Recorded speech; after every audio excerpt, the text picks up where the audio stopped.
Bien, seguimos acá en el Muy Buenos Días, hablando de este atentado lamentable en Manchester, en Inglaterra. Se suma a nuestro panel Mauricio Valdivia, que es psicólogo forense. Justamente, Mauricio, porque más allá de las creencias religiosas, queremos entender, o intentar entender, en qué piensa una persona para hacer un atentado como esto, como lo que se han perpetrado en el último tiempo, principalmente en Europa.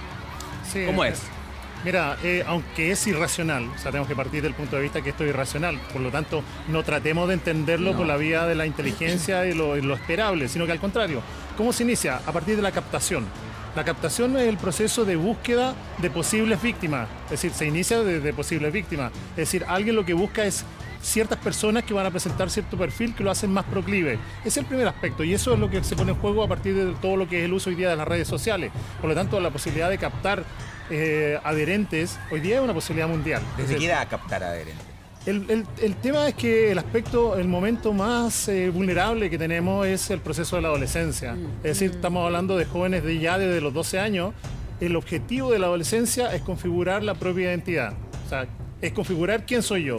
Y ese es el momento de mayor vulnerabilidad, porque los adolescentes comienzan a jugar y a buscar justamente figuras altamente significativas. Esa figura altamente significativa es lo que ISIS les da. Desgraciadamente, tampoco es una búsqueda directa, sino que es insidiosa.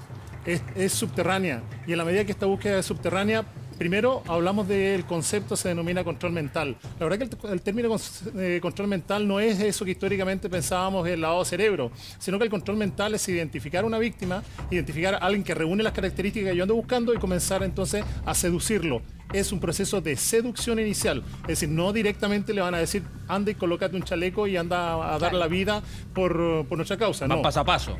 Va paso a paso. Y eso es lo que lo hace peligroso, eso es lo que lo hace insidioso. Finalmente entonces los muchachos terminan ¿qué cosa? Identificándose con la lucha, con la causa, y desde ahí entonces comienzan a... ¿Se acuerdan cuando hablábamos de la ballena? Sí. Ah, claro. El tema del juego de la ballena es un proceso similar, pero bastante más social, bastante más abierto. Acá el proceso de búsqueda de adeptos es un proceso mucho más dirigido, mucho más particular, y lo que busca primero es seleccionar entonces quién reúne las características para que pudiera incorporarse. ¿Cuáles son? Eso. No cualquiera puede ingresar. Déficit a nivel de, técnicamente se denomina difusión de identidad. El adolescente lo que anda buscando es configurar su propia identidad. El adolescente quiere responder a la pregunta ¿quién soy yo? Y aquí es donde vemos justamente que el nexo entre religión y las causas bastante extremas como esta juegan a favor de quien los quiere manipular. ¿Cuándo es cuando los muchachos se acercan más a la iglesia? ¿O cuando se alejan más de la iglesia? En la adolescencia. Es decir, en la adolescencia cuando ingresan a aquellos grupos de juventud y que les brindan justamente apoyo y cuidado, pero también a veces es cuando más se alejan. Entonces ese es el momento de mayor vulnerabilidad. ¿Qué otro aspecto central en esto? La falta de una búsqueda de una figura significativa en su vida. Sí. Cuando no está la figura significativa en la vida la busco afuera. Una posibilidad es esta. Otra puede ser las drogas, otra puede ser el delito, otra pueden ser las amistades vinculadas a la conducta Eso es antisocial. llamativo, Claudio, porque leí un libro que se llama Mi vida en Al-Qaeda, que es de un noruego que tiene una historia de juventud, de desorden, delincuencia juvenil, alcoholismo, drogas, etcétera, y que él encuentra y llena ese vacío a través del Islam.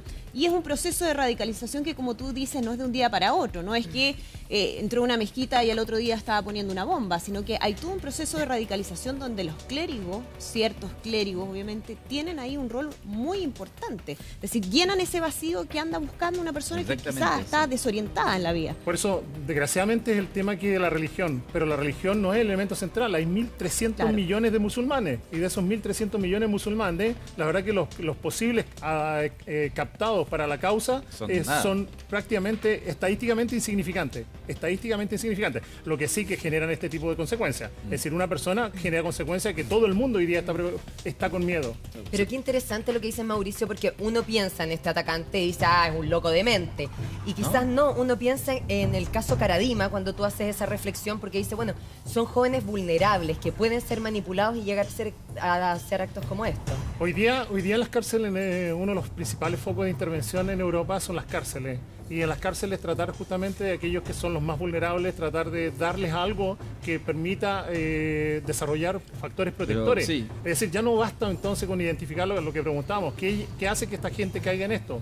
Hoy día lo que estamos buscando, lo que se está buscando a nivel policial, a nivel internacional, es poder desarrollar factores protectores, es decir, entregarle una identidad positiva y que esa identidad positiva sea un factor protector no solamente para ellos, sino que para nosotros. Sí, pero sí, como padre, perdón, muy breve. Sí, ¿cómo yo puedo detectar que un hijo es posiblemente de interés para un grupo terrorista? ¿En qué me tengo que fijar? No es que sea interés para un grupo terrorista, esencialmente. Es porque anda buscando una identidad sustituta, una identidad que lo haga pasar de la... Piensen lo complejo que es esto. Significa pasar de la niñez a la adultez. Y en ese proceso es donde se pueden presentar situaciones de riesgo, no solamente el terrorismo. El terrorismo hoy día lo vemos como una situación mundialmente atractiva para algunos y peligrosa para la mayoría. Pero esto significa que ahí está en el mismo vínculo, están las drogas, está la conducta antisocial, está la delincuencia y está una serie de otros riesgos. ¿Qué tenemos que fijarnos? Que sería la pregunta entonces. En que el proceso sea un proceso acompañado. O sea, si están las familias, normalmente nosotros hablamos de que no es que esté el papá o la mamá, sino que se deben configurar lo que son las figuras paterna y materna. Claro. Figura paterna, aquella que tiene que ver con lo normativo, con la estructura del deber ser, de que la conducta tiene consecuencias, y esa incorporación entonces es función paterna. Y la función materna tiene que ver con el afecto, con el cuidado, con la contención. Entonces, puede estar la abuelita y se lo puede dar, pueden estar ambos padres y puede que no se lo den. Entonces, ahí está uno de los elementos. Y eso es lo que se está desarrollando hoy día con los jóvenes que están al interior de las cárceles Guillermo, en Europa. Claro, considerando lo que ha pasado cuando vemos que hay reclutamiento de jóvenes en Europa, jóvenes que son nacidos, criados, ciudadanos completamente europeos y que terminan viajando a Siria, a Yemen, a Somalia o a otro país para radicalizarse. ¿Cuál debiera ser el camino de lucha contra estos grupos? Porque hasta ahora lo que vemos es que a veces el remedio termina siendo peor que la enfermedad, en términos de que lo que ocurre con las acciones armadas de las grandes potencias está generando a veces mayor odiosidad y pareciera que surgimiento de nuevos grupos terroristas. Hay un escenario ya dado que tiene que ver cómo ha sido la historia desde el mundo, desde los fenicios en adelante. Y eso, digamos, divide ya con la llegada de Cristo entre el mundo musulmán y el mundo cristiano, a nivel muy global, dejando fuera Asia, que tiene otra evolución. Y de ahí en adelante, entre las guerras, entre el desarrollo cultural, entre el comercio, que es el que más ayuda a la integración y el traspaso cultural de una parte a otra, entre las dominaciones de los imperios, entre los conflictos al interior de los imperios, entre los matrimonios entre imperios, digamos, las castas, cómo se van juntando. Finalmente lo que tenemos hoy día acá es el resultado de una compleja evolución. O sea, no es algo así que haya sido lineal, sino que dentro, tal cual pasa, digamos, en Occidente, donde hay sectas que aparecen de interpretaciones religiosas, cualquiera que éstas sean, y son muy radicales y son igualmente violentas. En el mundo musulmán, la generación y la creencia en un Mahoma especial, o que se expresa en el Corán y cuya interpretación me permite a mí decir que la única forma de que nos salvemos es matar a todo el resto que no esté de acuerdo conmigo. Cuando se llega a eso, en definitiva, ¿cómo lo vas a impedir? Y ahí el tema psicológico es fundamental. ¿Por qué nosotros no somos terroristas? Porque hemos hecho un paso adecuado de la adolescencia a la adultez. Sigamos siguiendo el argumento que da Mauricio. Si eso es así, lo que falta hoy día en la sociedad es ver cuáles son los factores que permiten que dentro de esa amplitud de adultez que uno puede tener, no vaya a las conductas extremas. Y eso tiene que ver con cuestiones psicológicas de cada cual, pero también con los ambientes en los cuales se desarrolla. O sea, no toda persona que tiene determinadas condiciones socioeconómicas o determinadas conductas delictuales va a ser terrorista. Claro. Guillermo, frente a eso que tú dices, como, ¿por qué nosotros no somos terroristas? Obviamente que uno entiende que uno tuvo un paso de la adolescencia a la adultez más sano, pero también a mí me surge la pregunta, digo, quizás porque nunca me contactó alguien de esta célula en el momento adecuado. ¿Estamos seguros que en Chile no existe gente que está preparando? Qué susto, amigo. Igual uno puede pensarlo. Yo te puedo decir que, y eso hay estudios al respecto, de que los reclutadores para estos grupos terroristas se instalan a nivel mundial, en cualquier país en realidad, y empiezan a mirar los Facebook. Y empiezan a mirar, y ahí es donde empiezan a mirar la persona que coloca cada mensaje. Hoy día hice esto, este es mi nuevo look, esto, esta otra cosa.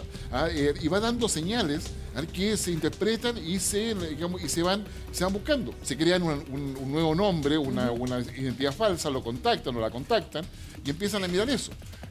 Y hasta que lo atrae. En general, con lo que se sabe hasta ahora, entre una persona que nunca ha tenido entrenamiento militar ni cosa parecida, es seleccionada, hasta que pasa a ser reclutada, pasa año y medio, más o menos, entre año y medio y 2 años.